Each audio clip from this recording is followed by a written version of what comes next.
টেম্পলের দর্শন শেষ। এই যে পিছনে লিঙ্গরাজ টেম্পল।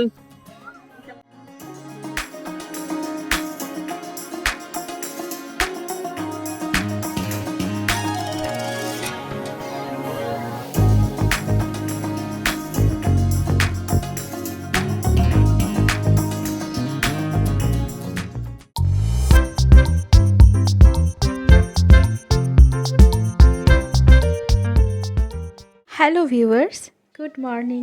এই গাড়িটা আজকে আমরা সারাদিনের জন্য বুক করে নিয়েছি। পুরীতে আজ আমাদের তৃতীয় দিন। গাড়িটি হোটেল থেকেই আমাদের বুক করে দিয়েছিল। আজ আমরা যাব পুরীর বাইরে কিছু দর্শনীয় জায়গায় ঘুরতে। কোন কোন জায়গাগুলোয় আমরা গেছিলাম সেটা দেখার জন্য পুরো ভিডিওতে আমাদের সাথেই থেকো। সবার প্রথমে আমরা গেছিলাম সাক্ষী গোপাল মন্দিরে। মন্দিরটি ওড়িশার কটক শহরে অবস্থিত। এটি বর্তমানে ওড়িশার এক জনপ্রিয় পর্যটন ক্ষেত্র। পুরী থেকে সাক্ষী গোপাল মন্দিরের দূরত্ব প্রায় 19 কিলোমিটার। গাড়ি করে এখানে আমাদের পৌঁছতে মোটামুটি 30 থেকে 40 মিনিটের মতো সময় লাগে।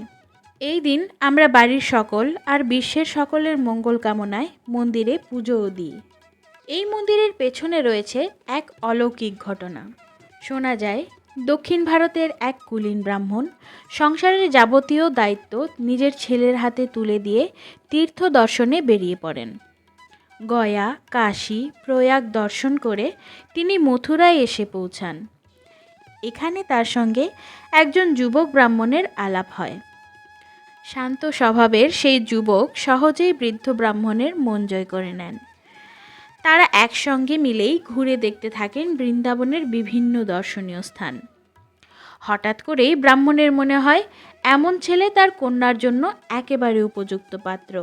তৎক্ষণাৎ নিজের মনের কথা সেই যুবককে বলেন ব্রাহ্মণ, কিন্তু ব্রাহ্মণত্বের বিচারে সেই যুবক কুলীন ছিল না। তাই প্রাথমিকভাবে এমন প্রস্তাবে অসম্মতি জানায় ওই যুবক। তার মতে এই বিয়ে ব্রাহ্মণ সমাজ কিছুতেই মেনে নেবে না। তখন ওই বৃদ্ধ ব্রাহ্মণ যুবককে আশ্বস্ত করেন যে এমন কোনো পরিস্থিতি তিনি তৈরি হতে দেবেনই না। তখন তারা দুজনেই দাঁড়িয়েছিলেন বৃন্দাবনের এক গোপাল মন্দিরে। ব্রাহ্মণ সেই মন্দিরের দেবতাকে সাক্ষী করে শপথ করেন যে তিনি তার কন্যার বিবাহ ওই যুবকের সঙ্গেই দেবেন। যুবকটিও কিছুদিন সময় চেয়ে নিজের বাড়ি ফিরে যায়। এদিকে মেয়ের জন্য সুপাত্র ঠিক করে মনের আনন্দে বাড়ি ফিরে আসেন ওই ব্রাহ্মণ। কিন্তু সমস্যা শুরু হয় সেই পাত্রের পরিচয় সকলে জানার পর। ব্রাহ্মণের নিজের পরিবার থেকে আরম্ভ করে তাদের সমাজের প্রত্যেকেই এই বিয়ের বিরুদ্ধে ছিলেন। ফলত বৃদ্ধ ব্রাহ্মণ পড়েন এক ভয়ানক ধর্মসংকটে। একদিকে তার প্রতিজ্ঞা ভঙ্গের ভয়, অন্যদিকে সমাজচ্যুত হওয়ার আশঙ্কা। এমন সময় হঠাৎই সেখানে হাজির হন সেই যুবক, কিন্তু তাকে চরম অপমান করে গ্রাম থেকে তাড়িয়ে দেন ওই বৃদ্ধের আত্মীয়রা। অপমানিত যুবক গ্রামবাসীদের উদ্দেশ্যে ঘোষণা করেন যে মন্দিরে দাঁড়িয়ে বৃদ্ধ ব্রাহ্মণ তাকে প্রতিশ্রুতি দিয়েছিলেন সেই মন্দিরের বিগ্রহকেই তিনি সাক্ষী হিসেবে সকলের সামনে নিয়ে আসবেন। মনের দুঃখে যুবক হাজির হন বৃন্দাবনের সেই মন্দিরে। সেখানে গিয়ে আকুলভাবে তিনি দেবতাকে জানান তার সঙ্গে হওয়া অন্যায়ের কথা। সেই ডাকে সাড়াও দেন স্বয়ং গোপাল। যুবকের কথা মতোই পাথরের বিগ্রহ রূপে তিনি সাক্ষী দিতে রওনা হন দক্ষিণ ভারতের ওই গ্রামের উদ্দেশ্যে। তবে শর্ত ছিল, যাওয়ার পথে যুবক যেন পিছন ফিরে মূর্তির দিকে না দেখে। একবার পিছন ঘুরে তাকালেই গোপাল আর সামনে এগোবেন না। শর্ত মেনেই শুরু হয় যাত্রা। বেশ খানিকটা পথ যাওয়ার পর ওড়িশার কাছাকাছি একটি গ্রামে এসে যুবকের মনে হয় গোপালের বিগ্রহ আর সঙ্গে আসছেন না। সন্দেহের বশেই একটিবারের জন্য পিছন ফিরে তাকিয়ে দেখতে যান তিনি, কিন্তু ফল হয় উল্টো। শর্ত মতো গোপাল সেখানেই দাঁড়িয়ে পড়েন। এদিকে বৃন্দাবনের প্রস্তররূপী গোপাল এত দূর হেঁটে এসেছেন শুনে পার্শ্ববর্তী গ্রাম থেকে দলে দলে মানুষ ওড়িশার ওই গ্রামে জমায়েত হতে থাকেন। খবর পৌঁছায় সেই বৃদ্ধ ব্রাহ্মণের বাড়িতেও। তিনিও সদল বলে সেই গ্রামে উপস্থিত হন। নিজের ভুল বুঝতে পেরে ব্রাহ্মণ কন্যার সঙ্গে সেই যুবকের বিয়ের আয়োজন করেন সকলে। এই ঘটনার কথা ছড়িয়ে পড়তেই গোপালের নামে ওই স্থানে একটি মন্দির বানিয়ে দেওয়া হয় এবং এই গোপালের বিগ্রহ পরিচিত হয় সাক্ষী গোপাল নামেই। এই মন্দিরের অধিষ্ঠিত ভগবান হচ্ছেন গোপাল, আর তার পাশেই আছেন রাধারানী।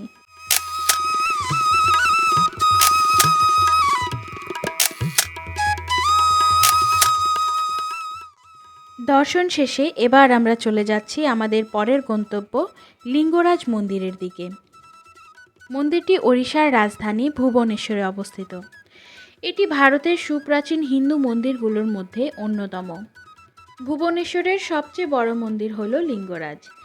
এই মন্দিরে দেবাদিদেব মহাদেবের অধিষ্ঠান। এটি দশম শতাব্দীর দিকে সোমবংশী রাজা যযাতি কেশরীর প্রচেষ্টার মাধ্যমে নির্মিত হয়েছিল এবং একাদশ শতকে রাজা লাল তেন্দু কেশরীর শাসনামলে শেষ হয়েছিল। মন্দিরের কেন্দ্রীয় চূড়াটি প্রায় 54 মিটার উঁচু। এটি লাল পাথর দিয়ে নির্মিত। এই মন্দিরে পুজো পান হরিহর।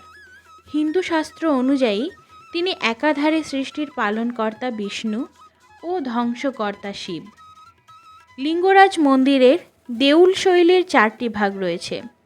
এগুলো হলো বিমান, জগমোহন, নাট মন্দির ও ভোগ মণ্ডপ। এর মাঝের মিনারটির উচ্চতা প্রায় 180 ফুট। উৎসবের দিনে যেখানে দর্শনার্থীরা জড়ো হন, মন্দিরের সেই অংশকে বলা হয় জগমোহন। দেবালয়ের বিমান অংশের মধ্যে দেবতার অধিষ্ঠান। তাছাড়া এই মন্দিরের প্রধান প্রবেশপথের দরজাটি চন্দন কাঠ দিয়ে তৈরি করা হয়েছিল, যা এত বছর পরও টিকে রয়েছে। নিত্যদিন এই মন্দিরে প্রায় 6000 ভক্তের সমাগম হয়। উৎসবের দিনে পুণ্যার্থীর সংখ্যা লাখ ছাড়িয়ে যায় বলেও জানা গিয়েছে।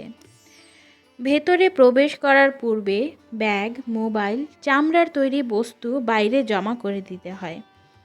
ভেতরে লিঙ্গ বাদেও ছোট বড় আরও কয়েকটি মন্দির আছে। তাদের মধ্যে গণেশ ও দেবী পার্বতীর মন্দির অন্যতম।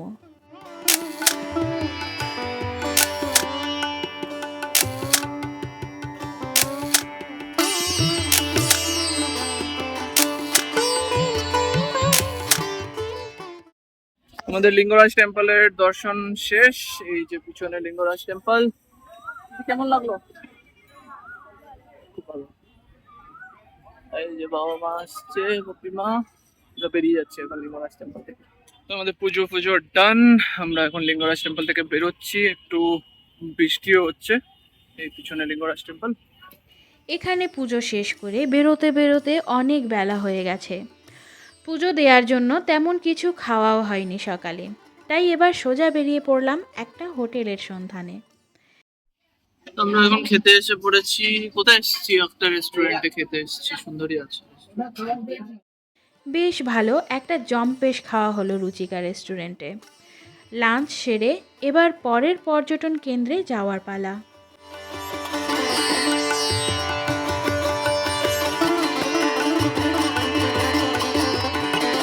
এখন আমরা এসেছি উদয়গিরি খণ্ডগিরি কেভস এর এখানে। দেখি কতটুকু আমরা যেতে পারি। প্রথমেই যাচ্ছি উদয়গিরি গুহাগুলো দেখতে। ভেতরে প্রবেশ করতে আমরা টিকিট কেটে নিলাম, যার প্রবেশ মূল্য ছিল ভারতীয়দের জন্য 15 টাকা করে আর বিদেশি পর্যটকদের জন্য জনপ্রতি 200 টাকা করে। ওঠার রাস্তাটা বেশ খাড়া আর খাঁজ কাটা পাথরের সিঁড়ি। এদিকে বৃষ্টিও হচ্ছিল, তাই ভয়ে ভয়েই উঠলাম। উদয়গিরি এবং খণ্ডগিরি গুহাগুলো কিছুটা প্রাকৃতিক এবং কিছুটা কৃত্রিমভাবে সৃষ্টি কতগুলো গুহার সমষ্টি, যার প্রত্নতাত্ত্বিক, ঐতিহাসিক এবং ধর্মীয় দিক থেকে বিশেষ গুরুত্ব রয়েছে। গুহাগুলি উদয়গিরি এবং খণ্ডগিরি নামক পাশাপাশি অবস্থিত দুটি পাহাড়ের গায়ে সৃজিত, যাদেরকে হাতি গুম্ফা শিলালিপিতে কুমারী পর্বত নামে চিহ্নিত করা হয়েছে। এই গুহাগুলো চমৎকারভাবে খনন করা। এগুলো কলিঙ্গরাজ খারভেলার রাজত্বকালীন সময় জৈন সন্ন্যাসীদের বিশ্রাম এবং ধ্যান করার জায়গা দেওয়ার জন্য তাদের তৈরি করে দেয়া হয়েছিল। প্রাথমিকভাবে এখানে মোট 117টি গুহা ছিল, যার মধ্যে বর্তমানে শুধুমাত্র 33টি গুহা দেখা যায়।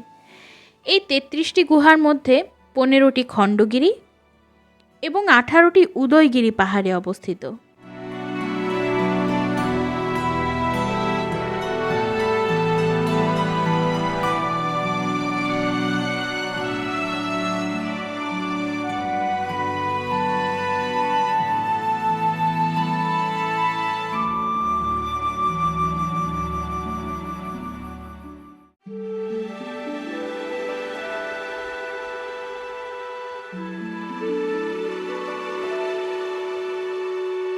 আমাদের খণ্ডগিরি দেখা শেষ। পিছনে ধবলগিরি, না ধবলগিরি না, উদয়গিরি। পিছনে উদয়গিরি মন্দির, আর এইদিকে হলো গিয়ে খণ্ডগিরি। উদয়গিরি পাহাড়টি ঘুরে দেখা হয়ে গেল।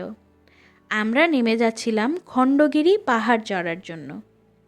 তারই মধ্যে ঘটে গেল এক ঘটনা। নিচে নামবার সময় আমার মা হনুমানের ধাক্কায় সিঁড়িতে পড়ে যায়। পাথরের সিঁড়িতে পড়ে গিয়ে মায়ের মাথার একটা সাইড বেশ ভালোভাবেই কেটে যায়। বাকি পর্যটন কেন্দ্রগুলো দেখার সমস্ত প্ল্যান বাদ দিয়ে সবাই ছুটে যাই হসপিটালে। মায়ের মাথায় 4টা স্টিচ হয়। সবারই মন খারাপ।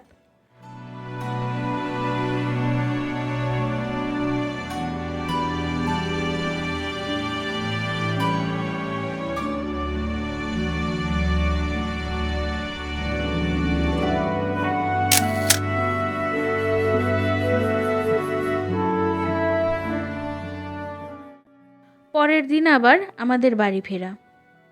মায়ের টুকিটাকি কিছু শপিং করার ছিল। মায়ের খুব ইচ্ছা ছিল নিজে হাতে শপিং করার, কিন্তু মায়ের এই অবস্থায় ওনাকে নিয়ে আর বেরোইনি। আমরা 3জনই বেরোই।